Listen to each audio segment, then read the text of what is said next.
주신 본문의 말씀 중심으로 올림픽 신앙이라는 제목을 가지고 함께 말씀의 은혜를, 기도의 제목을 우리 신앙생활에 도전받는 시간이 되길 원합니다. 사실 오늘 본문은요, 어려운 이야기를 하고 있는 것이 아니라 아주 쉬운 얘기를 합니다. 우리의 신앙생활을 어떻게 해야 되는지를 오늘 사도 바울은 고린도 교회 교인들에게 이 말씀을 통해서 가르쳐 주는 거죠. 이 고린도 교회가 있었던 고린도 지역에는요, 우리에게 올림픽이 있던 것처럼 이스트미안이라고 하는 올림픽 같은 운동 경기 축제가 있었습니다. 이 이스트미안이라는 운동 축제 경기 때는 격투, 달리기, 그리고 경마, 그런 것들이 있었습니다. 그런 것들을 통해서 운동장에서 열심히 운동하는, 경기하는 모습을 보면서 바로 이거야, 고린도 교회 교인들이요, 생각하십시오.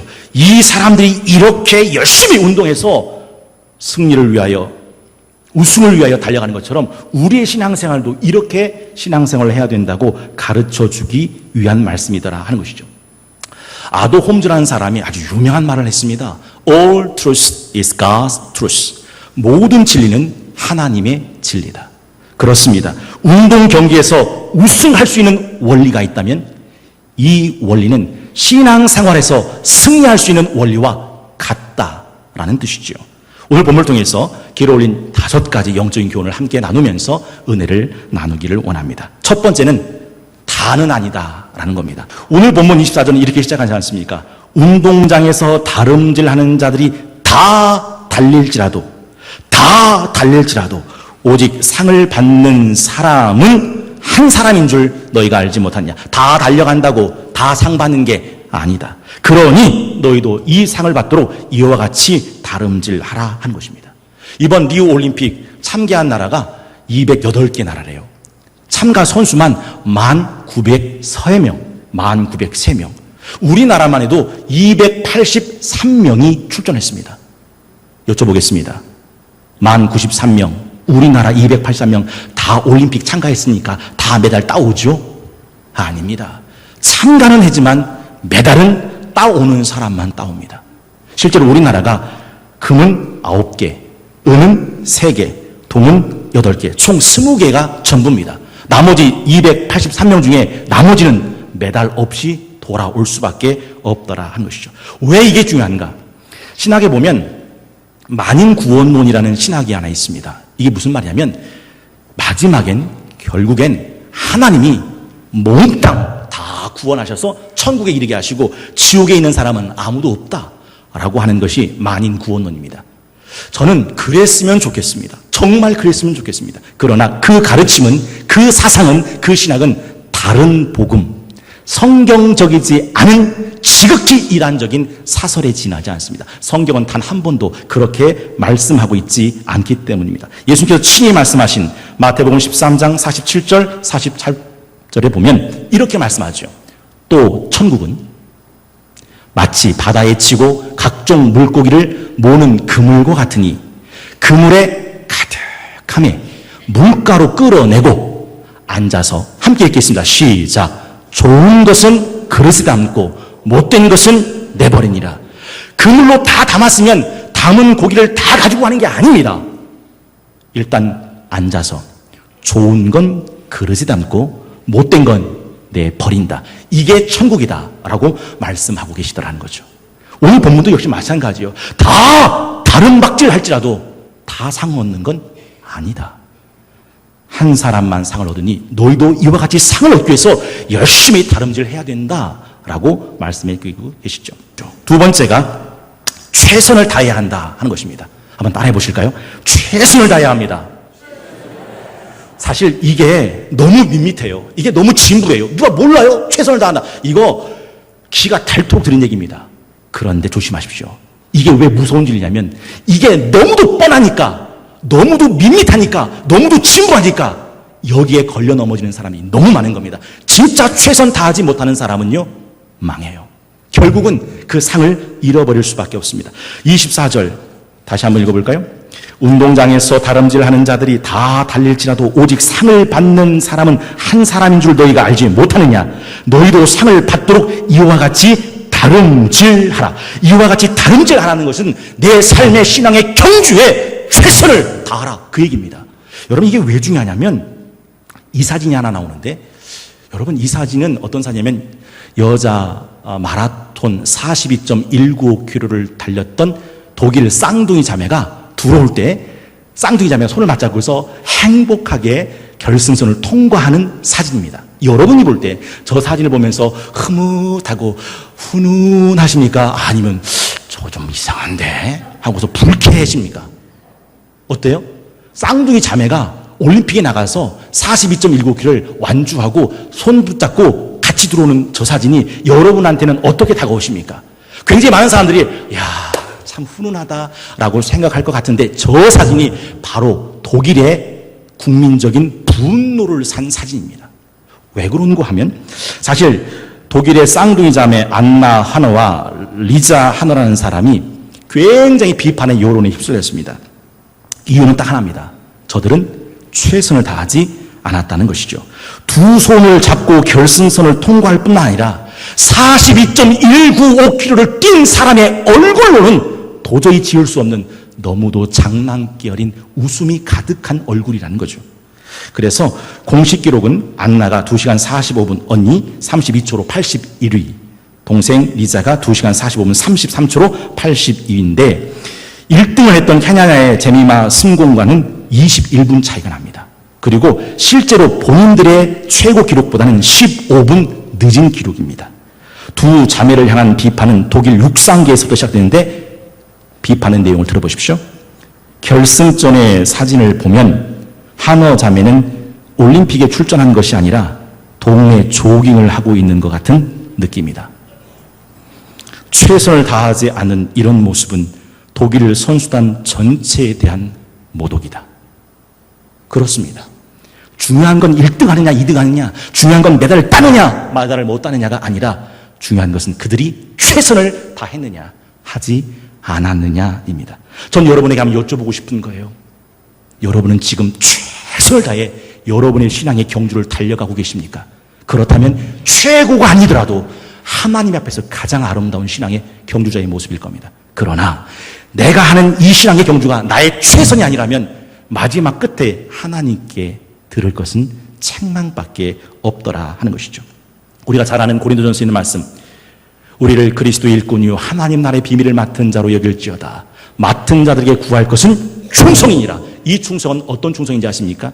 요한계시록 2장 10절, 네가 죽도록 충성해라. 그리하면 내가 생명의 멸관을 내게 주리라. 저 한번 여쭤보고 싶은 게 있어요. 만약 내가 교회 생활하는 대로, 내가 신앙생활 하는 대로, 내가 직장 생활하고, 내가 내 사업을 하고, 내가 내 창업을 하면 내 직장 생활, 내 사업 생활, 내 창업이 잘 될 거라고 생각하십니까? 그렇다면 여러분의 교회 생활을 잘하고 있는 겁니다. 그런데 내가 교회 생활 하듯이, 내가 신앙 생활 하듯이 그렇게 직장 생활 했다가는 당장 해고지, 당장 사업 말아먹지, 당장, 그렇습니까? 그러면 여러분 최선을 다하고 있는 게 아니더라 하는 것이죠.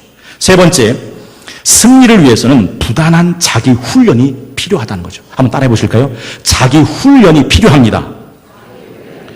여러분, 계속해서 25절 이렇게 말씀합니다. 이기기를 다투는 자마다, 운동 경기에서 올림픽에서 금메달을 따기를 원하는 자마다 모든 일에 절제하나니 그들은 썩을 승리자의 관을 얻고자 하되 우리는 썩지 아니할 것을 얻고자 하노라.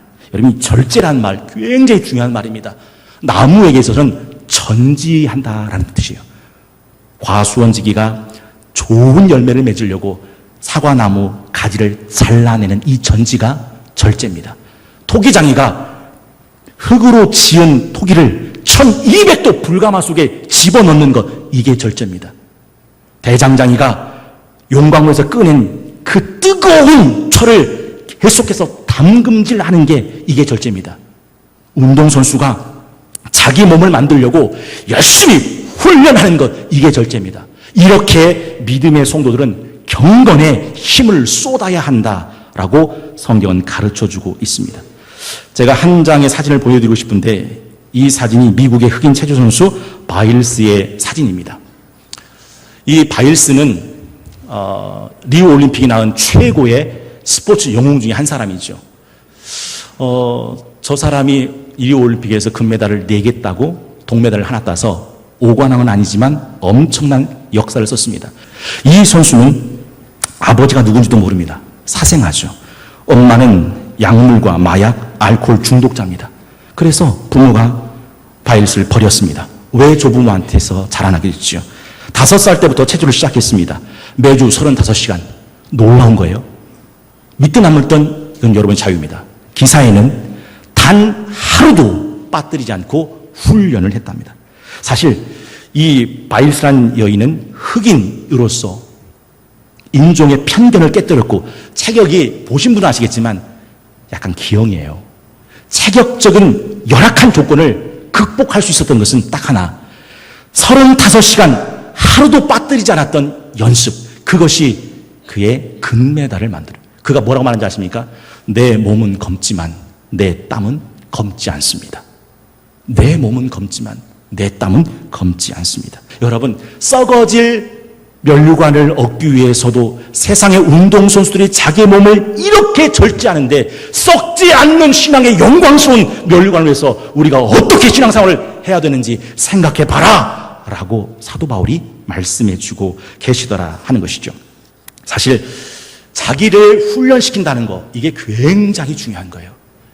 여러분, 출애굽 역사를 기억하실 겁니다. 하나님께서 430년 동안 애굽의 포로 끌려 있었던 이스라엘 백성을 건져낼 때 하나님의 이 출애굽 역사를 가로막았던 가장 큰 걸림돌, 가장 큰 장애물은 바로 왕이 아닙니다.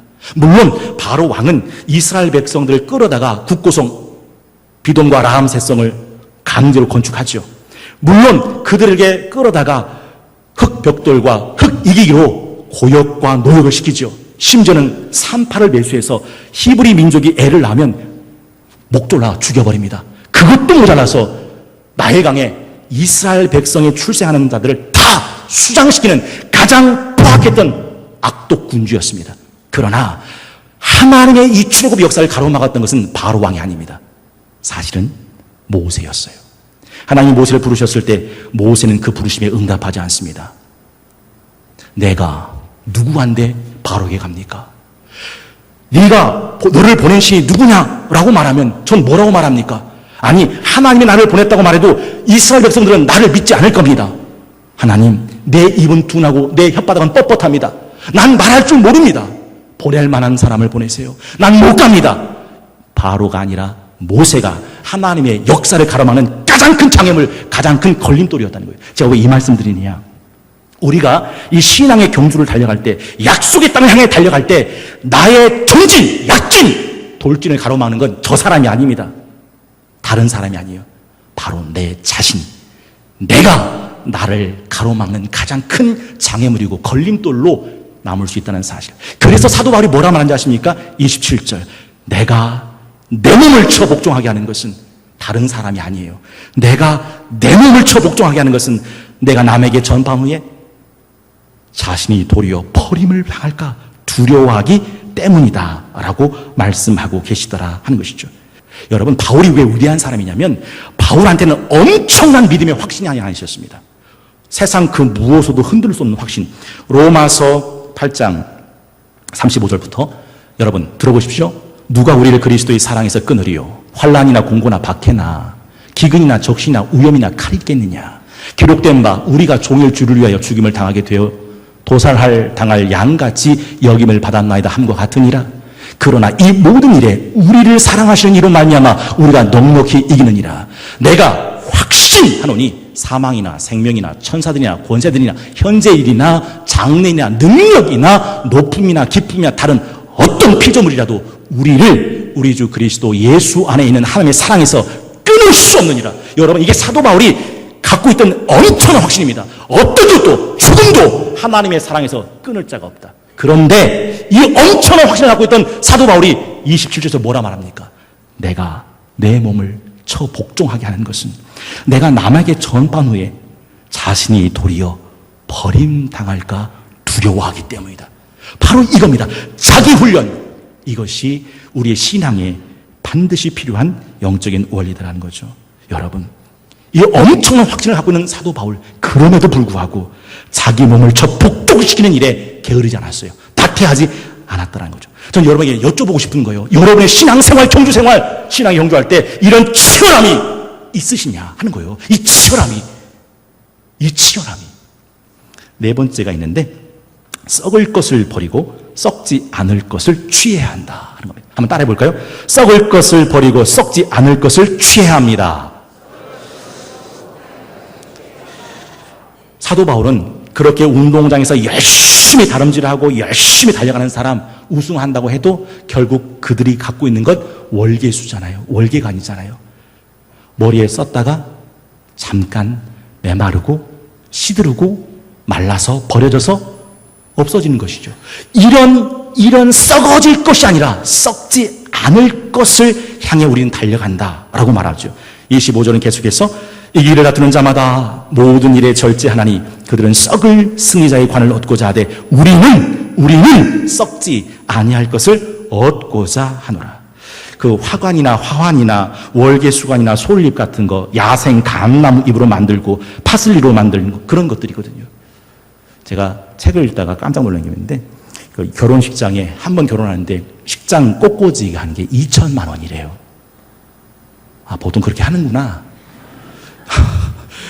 그 사진 봤더니 와, 완전히 나의 살던 고향은 꽃피는 산골, 복숭아꽃, 살구꽃, 이 동네 꽃대골이라고 그러죠. 꽃대골. 뭐가 꽃대골 그러는데 그 꽃대골 같지예요. 여러분, 그렇게 2천만 원 놓고 결혼식장을 꽃대골을 차려놓으면 그 꽃 잠시 후면 어떻게 될까요? 시들어요. 말라요. 버려져요. 썩어가요. 사라져요. 우리는 그런 거 얻으려고 달려가는 신앙이 아니라 썩지 않는 영원한 것을 가지려고 달려가는 신앙이다 라고 말하는 거예요. 전 여러분에게 한번 여쭤보고 싶은 거예요. 여러분 열심히 살고 계시잖아요. 치열하게 살고 계시잖아요. 여러분이 붙들려고 하는 그것이 썩을 겁니까? 썩지 않을 겁니까? 만약 썩지 않을 걸 향해서 달려가고 있다면 잘못 달려가는 거예요. 이사야 58장 2절에 이렇게 말씀하죠. 이사야 55장입니다. 너희가 어찌하여 양식이 아닌 것을 위하여 은을 달아주고 너희가 어찌하여 배부르게 하지 못할 것을 위해 수고하느냐. 내게 듣고 들을지어다. 그리하면 너희가 좋은 것을 먹을 것이며 너희 자신들이 기름진 것으로 즐거움을 얻으리라. 아무리 열심히 살아도 그거 진짜 양식 아니잖아. 그렇게 움켜줘도 너 진짜 배부르게 한 거 아니잖아. 내게 와서 들어야 네가 진짜 좋은 걸 먹게 된다라는 말씀이죠. 여러분, 육신의 정욕, 안목의 정욕, 이생의 자랑거리들 굉장한 것 같죠? 풀처럼 마르고 꽃처럼 시들어서 결국은 썩어질 거예요. 여러분, 그래서 썩을 것을 버리고 썩지 않을 것을 붙들어야 한다 하는 것이죠. 다섯 번째가 있는데, 바른 목표와 방향을 향해 집중하는 삶을 살아야 한다. 한번 따라해 볼까요? 집중하는 삶을 살아야 합니다. 26절이 그렇게 말씀하죠. 그러므로 나는 다름질하기를 향방 없는 것 같이 아니하고 싸우기를 허공치는 것 같이 아니하며. 여러분, 한국의 최고의 종목이 있다면 세계를 놀라게 한 것이 양궁이죠. 8연패. 안 놀라는 건 왜 안 놀란다고요? 몰라서. 8연패는 세계 올림픽 8번을 완패한 거예요. 금메달. 이 양궁은 한국이 최고. 그런데 그 양궁을 보셨습니까? 궁사들이 관역을 향해서 활을 쏠 때 단 한 치의 흔들림도 없이 그 관역을 조준합니다. 조준된 화살만이 관역을 명중하는 겁니다. 사도 바울은 지금 말합니다. 나는 다름질하기를 향방 없는 것 같이 아니하고 싸우기를 허공 때리는 것 같이는 안 난다. 내 삶의 목표, 내 삶의 방향이 분명한 거죠. 내가 이걸 위해 산다. 내가 이쪽을 향해 간다. 내 삶의 끝은 여기다. 이걸 분명히 알고 살아갔더라 하는 것입니다. 그렇습니다. 사도 바울은 그렇게 달려갑니다. 어떤 분들이 이렇게 말씀하실 수 있어요. 아, 목사님, 다 좋으신 말씀이네요. 그런데 이런 상이니, 이런 메달이니, 이런 승리니, 저 그런데 관심 없습니다. 저 그런 거 연연해 살지 않습니다. 이런 거 좋아하는 사람이 있으나 있으면 그 사람한테는 가지라고 하십시오. 저는 욕심 없습니다. 그냥 편안하게 건강하게 살다가 그냥 끝나는 게 제 마지막 바람입니다. 라고 말씀하고 싶은 분도 계실 수 있어요. 그때 전 그분에게 이렇게 말씀드리고 싶어요. 정말로 그게 여러분의 당신의 마음의 소망이라면 당신은 굉장히 위험한 사람이라고. 왜냐하면 나무는 열매를 보면 아는 것처럼 사람은 그 마음의 소원을 보면 알아요. 욕심 없습니다. 하늘의 상이니 멸류관이니 썩지 않을 승자의 관이니 이런 거 관심도 없습니다. 그냥 난 편안하게 아무 걱정 없이 살다가 잠자듯 죽었으면 참 좋겠습니다 라고 생각하는 사람은 그 사람이 육적인 사람이라는 걸 드러내는 거예요. 로마서에 있는 말씀 8장 5절에서 8절은 이렇게 말씀하죠. 육신을 따르는 자는 육신의 일을, 영을 따르는 자는 영의 일을 생각하나니 육신의 생각은 사망이고 영의 생각은 생명과 평안이니라. 육신의 생각 하나님과 원수되나니 이는 하나님의 법에 굴복하지 아니할 뿐 아니라 할 수도 없습니다. 육신에 있는 자들은 하나님을 기쁘시게 할 수 없느니라. 그래서 성경을 보십시오. 누구의 땅의 것을 생각지 말고 하늘의 것, 신령한 것, 영원한 것을 생각하라. 하나님이 늘 하시는 말씀이 바로 그것이요. 요한일서 2장 15절에 있는 말씀을 제가 읽어드립니다. 이 세상이나 세상에 있는 것들을 사랑하지 마라. 누구든지 세상을 사랑하면 아버지의 사랑이 그 안에 있지 아니하니 이는 세상에 있는 모든 것이 육신의 정욕과 안목의 정욕과 이 생의 자랑이니 다 아버지께로부터 온 것이 아니요 세상으로부터 온 것이라. 이 세상도 그 정욕도 지나가되 오직 하나님의 뜻을 행하는 자는 영원히 거하느니라. 여러분, 사도 바울이 향방 없이 허공 때리는 것 없이 분명한 목적을 향해 달려가는 것 있는데 그게 뭔지 아십니까? 바로 그것이 한 사람의 영혼이었습니다.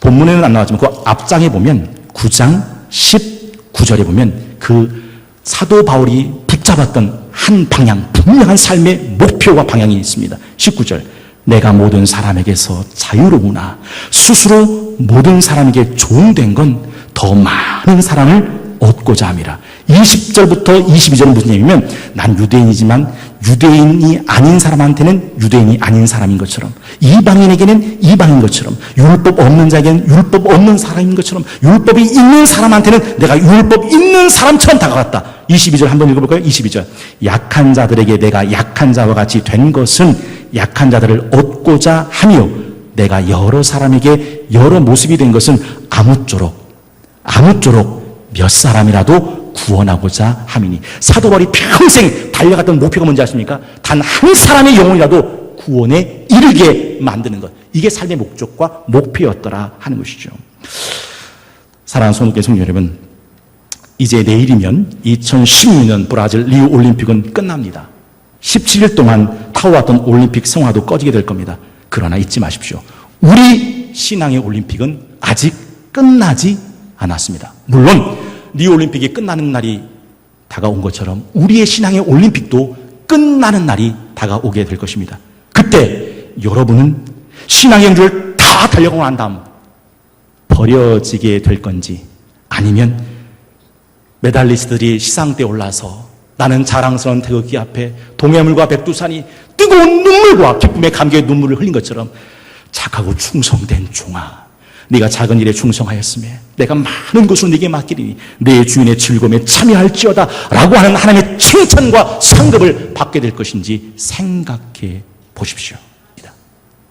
사랑하는 성도님 여러분, 이제 다시 시작입니다. 8월 끝나갑니다. 이제 9월이 시작됩니다. 이 신앙의 올림픽에서 반드시 영생을 취하고 승리하시는 우리 성도께 모든 성도들 꼭 되실 수 있기를 주의 이름으로 축원합니다.